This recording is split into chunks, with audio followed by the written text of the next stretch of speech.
வணக்கம். இணைந்திருப்பது நியூஸ் ஃபர்ஸ்டின் மதிய நேர பிரதான செய்தி அறிக்கையுடன் சர்வதேசத்தின் பல பாகங்களிலிருந்து சக்தி குளோபலோடாக இணைந்திருக்கும் உங்களை சந்திப்பதில் மிகுந்த மகிழ்ச்சி. விரிவான செய்திகளுக்கு செல்லும் முன்னர் முதலில் தலைப்புச் செய்திகள். காணாமல் ஆக்கப்பட்டோரின் உறவுகள் கிளிநொச்சியில் ஆரம்பித்த கவனஈர்ப்பு போராட்டம் இரண்டாவது நாளாகவும் தொடர்கின்றது. சர்வதேச தாய்மொழி தினம் இன்று சர்வதேச ரீதியில் அனுஷ்டிக்கப்படுகின்றது. ஐக்கிய நாடுகளுக்கான ரஷ்யாவின் தூதுவர் விட்டாலி சர்கின் கடமையில் ஈடுபட்டிருந்த நிலையில் காலமாகினார்.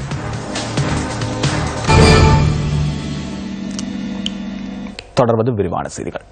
கிளிநொச்சி பரவிப்பாஞ்சான் பகுதி மக்கள் இரண்டாவது நாளாக இன்றும் கவனஈர்ப்பு போராட்டத்தில் ஈடுபட்டுள்ளனர். கேப்பாப்புலவு போராட்டத்திற்கு ஆதரவு தெரிவித்தும் பரவிப்பாஞ்சான் இராணுவ முகாமினை அகற்றி தமது காணிகளை வெடிவிக்க கோரியும் போராட்டத்தில் ஈடுபட்டுள்ளனர். 27 குடும்பங்களின் 9 ஏக்கர் காணி வெடிவிக்கப்பட வேண்டும் என தெரிவித்தே இந்த மக்கள் கவனஈர்ப்பு போராட்டத்தில் ஈடுபட்டு வருவதாக எமது பிராந்திய செய்தியாளர் தெரிவித்தார்.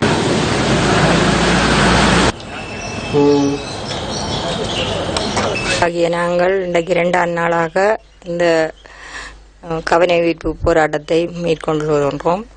தயவு செய்து இது சார்ந்தவர்கள் எங்களுடைய காணி மீட்பு சம்பந்தமாக நாங்கள் 27 பேருக்கு இன்னும் காணி விட இல்லை. எங்களுடைய காணியை விட்டு தரும்படி மீட்டு தரும்படி இல்லை எங்களுக்கு தயவு கூர்ந்து எங்களுடைய நியாயமான இந்த கோரிக்கையை ஏற்றுக்கொண்டு எங்களுடைய காணியை விட்டு தரும்படி மிகவும் தயவாகவும் நயமாகவும் பணிவென்போடும் வேண்டிக் கொள்கின்றோம். நாங்கள் நேற்றைய தினம் பரவிப்பாஞ்சான் மக்களாகி நாங்கள் நேற்றைய தினம் கவனஈர்ப்பு போராட்டத்தை ஆரம்பித்தோம். அரசியல்வாதிகள் யாரும் வந்து பெருசாக பார்க்கவில்லை. அவர்களின் அழுத்தங்கள் அரசாங்கத்திற்கு காணாதபடியால் தான் எங்கள் காணிகள் விடுவிப்பு சம்பந்தமான பேச்சுகள் ஒன்றும் எங்களுக்கு பூர்ணமாக கிடைக்கவில்லை. தயவு செய்து அரசியல்வாதிகள் எங்கள் காணி சம்பந்தமாக அழுத்தங்களை கொடுத்து எங்கள் காணி உடனடியாக விடுவிப்புக்கு ஆவணம் செய்யுமாறு கேட்டுக்கொள்கின்றோம்.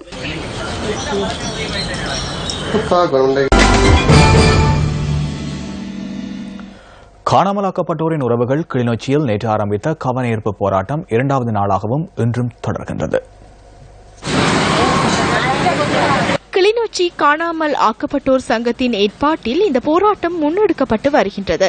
கிளிநொச்சி கந்தசுவாமி ஆலயம் ஒன்றலில் போராட்டம் நேற்று ஆரம்பிக்கப்பட்டது.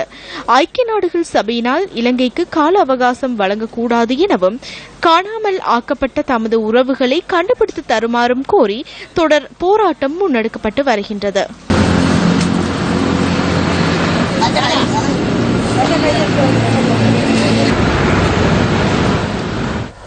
மட்டக்களப்பு முரக்கொட்டாஞ்சேனை ராணுவ முகாமை அண்மித்த பகுதியில் மனித எச்சங்கள் புதைக்கப்பட்டுள்ளதாக சந்தேகிக்கப்படும் இடத்தில் இரண்டாவது நாளாக இன்றும் அகழ்வுப் பணிகள் மேற்கொள்ளப்பட்டன. அகழ்வுப் பணிகள் முன்னெடுக்கப்பட்ட இடத்தில் இன்றும் மனித எச்சங்கள் மற்றும் பற்கள் சில கண்டெடுக்கப்பட்டதாக நியூஸ் ஃபர்ஸ்டின் பிராந்திய செய்தியாளர் குறிப்பிட்டார். அகழ்வுப் பணிகள் காலை 9 மணி அளவில் ஆரம்பிக்கப்பட்டு முற்பகல் 10 மணி அளவில் நிறைவு செய்யப்பட்டன. இதேவேளை இந்த இடத்தில் நேற்று முன்னெடுக்கப்பட்ட அகழ்வுப் பணிகளின் போதும் சில மனித எச்சங்கள் மீட்கப்பட்டன. இதன்போது சில எலும்பு துண்டுகளுடன் 2 பித்தளை மாலைகள் மற்றும் கம்பி துண்டுகளும் மீட்கப்பட்டதாக பிராந்திய செய்தியாளர் தெரிவித்தார். ஏறாவூர் சுற்றுலா நீதிமன்ற நீதவான் MIM ரிஸ்வி, மட்டக்களப்பு மாவட்ட சட்ட வைத்திய அதிகாரி VCS பெரேரா, புவிசரதவியல் திணைக்கள அதிகாரிகள் மற்றும் போலீசார் முன்னிலையில் அகழ்வுப் பணிகள் மேற்கொள்ளப்பட்டன. கடந்த வருடம் அக்டோபர் மாதம் 30ஆம் தேதி தனியார் காணியொன்றில் நிர்மாண வேலைகளின் பொருட்டு குடியொன்றை தோண்டுவதற்கு முற்பட்ட போது அதில் மனித எச்சங்கள் என சந்தேகிக்கக்கூடிய எலும்பு துண்டுகள் கண்டெடுக்கப்பட்டிருந்தன. இதனைத் தொடர்ந்து முரக்கொட்டாஞ்சினை பகுதியில் உள்ள தனியார் காணியில் அகழ்வுப் பணிகளை மேற்கொள்வதற்கு தீர்மானம் மேற்கொள்ளப்பட்டமை குறிப்பிடத்தக்கது. வடமாகாண சபை அமர்வுகள் தொடர்பான தகவலுடன் இணைந்து கொள்கின்றார் அங்கிருக்கும் நியூஸ் ஃபர்ஸ்டின் அலுவலக செய்தியாளர் கதிர்காமத்தியன் ரஜினிகாந்த். வடமாகாண சபையினுடைய 85வது அமர்வு இன்று காலை 9:45 அளவிலே அவைத்தலைவர் CVK சிவஞானம் தலைமையிலே ஆரம்பமாகி நடைபெற்று வருகிறது. ஆரம்பத்திலே நீர்வளம் சம்பந்தமாக இடம்பெற்று வருகின்ற ஆய்வறிக்கை நிறைவு பெறாததால் எதிர்வரும் 23ஆம் தேதி நடைபெற தீர்மானிக்கப்பட்டிருந்த நீர்வளம் சம்பந்தமான விசேட அமர்வை பிற்போடுமாறு முதலமைச்சர் அனுப்பி வைத்திருந்த கடிதத்தை அவைத்தலைவர் CVK சிவஞானம் சபையிலே வாசித்தார். அதன்போது கருத்து தெரிவித்த வடமாகாண சபை உறுப்பினர் எஸ் சுகிர்தன், இந்த ஆய்வறிக்கையும் மாகாண சபைக்கும் என்ன சம்பந்தம்? மாகாண சபை சொல்லாமல் தயாரிக்கப்பட்ட இந்த ஆய்வறிக்கையை யார் யாரையோ காப்பாற்றுவதற்காக தயாரிக்கப்பட்டுள்ளது. ஒரு சிலர் வருமானத்தை உழைத்துக் கொள்வதற்காக மக்களை துன்பத்தில் தள்ள முடியாது எனவும் அவர் போது குறிப்பிட்டிருந்தார். அதனைத் தொடர்ந்து கருத்து தெரிவித்த ஆளுங்கட்சி உறுப்பினர் MK சிவாஜிலிங்கம், 12 லட்சம் மக்களுடைய வாழ்க்கையில் கை வைக்க முடியாது. சுன்னாக நீர் பிரச்சனை தொடர்பாக நீதிமன்றம் FCIDக்கு பாரப்படுத்தி இருக்கிறது. மிகப்பெரிய நீர் பிரச்சனைக்கு முகம் கொடுக்க போகிறோம். 2300 கோடியை நீர் பிரச்சனைக்காக ஆசிய அபிவிருத்தி வங்கி வழங்கி இருக்கிறது. அதன் முன்னேற்றம் என்ன? மிகப்பெரிய அவமானத்தில் இருக்கிறோம். பாதாள சாக்கடை திட்டம் 1% செயல்படுத்தப்படாமல் இருக்கிறது என அவர் இதன் போது சுட்டிக்காட்டியிருந்தார். அதனைத் தொடர்ந்து நீர் பிரச்சனை தொடர்பான விசேட அமர்வை எதிர்வரும் மார்ச் மாதம் 7ஆம் தேதியில் வைத்து விவாதிப்பதென தீர்மானிக்கப்பட்டது. கிழக்கு மாகாண சபையின் அமர்வு தொடர்பான மேலதிக தகவலுடன் இணைந்து கொள்கின்றார் நியூஸ் ஃபர்ஸ்டின் பிராந்திய செய்தியாளர் பொன்னுத்துறை சச்சிவானந்தம். கிழக்கு மாகாண சபையின் 73வது அமர்வு இன்று காலை பெற்றது. சபை தவிசாளர் சந்திரதாச கலபதி தலைமையில் கூடிய இந்த சபை அமர்வில் மாகாண சபைகளாலும் உள்ளூராட்சி மன்றங்களாலும் மேற்கொள்ளப்பட்டு வந்த சில சட்ட விடயங்களை மத்திய அரசாங்கம் எடுத்துக்கொண்ட தொடர்பான விசேட பிரேரணை முக்கிய இடம் வகித்தது. இந்த பிரேரணையை கிழக்கு மாகாண முதலமைச்சர் ஹாபிஸ் நசீர் அகமது மற்றும் எதிர்க்கட்சி தலைவர் MS உதுமாலவை போன்றோர் விசேட பிரேரணையாக இந்த சபையிலே முன்வைத்திருந்தார்கள்.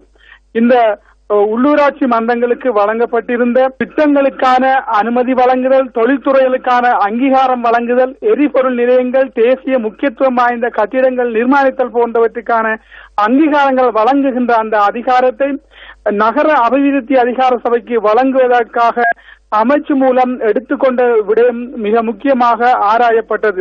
கடந்த 1/2/2017 தேதி முதல் இந்த அனைத்து செயற்பாடுகளையும் நகர அபிவிருத்தி அதிகார சபைக்கு வழங்குவதற்கான சுற்று நிருபம் அனுப்பி வைக்கப்பட்டது. இது மாகாண சபைகளின் அதிகாரங்களை மீள எடுக்கும் செயல்பாடு என்று இந்த சபையிலே பலரும் கண்டித்ததுடன் இதை மீள வழங்குவதற்கான நடவடிக்கை எடுக்க வேண்டும் என்று ஏகமனதாக இன்றைய சபையிலே முடிவெடுக்கப்பட்டது. எல்லை நிர்ணய மேன்முறையீட்டு குழுவின் அறிக்கையை உடனடியாக வர்த்தமானியில் பிரசுரிப்பதற்காக தமது ஊழியர்களை மேலதிக நேர சேவைக்கு அமர்த்தியுள்ளதாக அரசு அச்சகம் தெரிவித்துள்ளது. எல்லை நிர்ணய அறிக்கையின் அளவை கருத்திற்கொண்டு இந்த நடவடிக்கை எடுக்கப்பட்டுள்ளதாக அரசு அச்சக அதிபதி கங்கானி கல்பகே குறிப்பிட்டார்.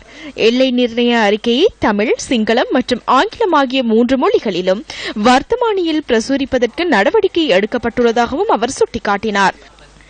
அறிக்கையின் தச்சு பணிகள் நிறைவடைந்தவுடன் அதன் ஆதாரங்களை சரிபிழை பார்ப்பதற்கு விடயத்திற்கு பொறுப்பான அமைச்சுக்கு அனுப்புவதற்கு நடவடிக்கை எடுப்பதாக அரசு அச்சக அதிபதி கூறினார்.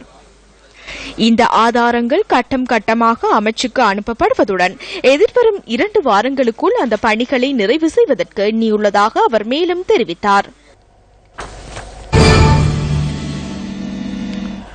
விளையாட்டு நட்சத்திரங்களை உலகறியச் செய்யும் நோக்குடன் ஸ்போர்ட்ஸ் ஃபர்ஸ்ட் முன்னெடுக்கும் பிளாட்டினம் விருது வழங்கல் நிகழ்வின் ஊக்குவிப்பு செயற்திட்டம் இன்று தினம் திஸ்ஸமஹாராம தேபோராவா மத்திய மகாவித்தியாலயத்தில் நடைபெற்று வருகின்றது.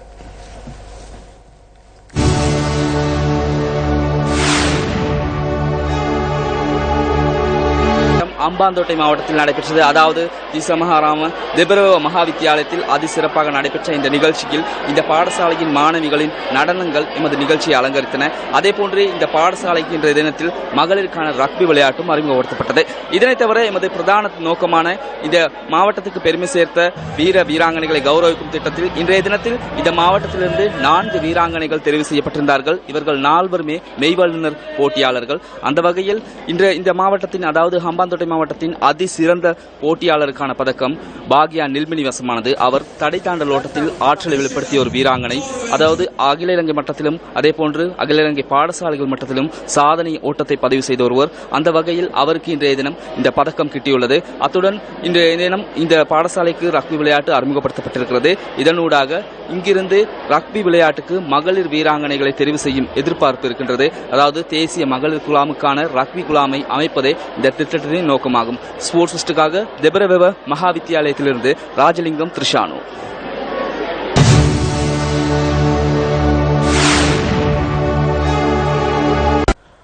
அந்த தாளுடன் நியூஸ் ஃபர்ஸ்டின் இன்றைய தினத்திற்கான மதிய நேர பிரதான செய்தி அறிக்கை நிறைவுக்கு வருகின்றது. தொடர்ந்து மனிதர்கள் சக்தி தொலைக்காட்சி வழங்கும் திரைப்படத்துடன் வணக்கம்.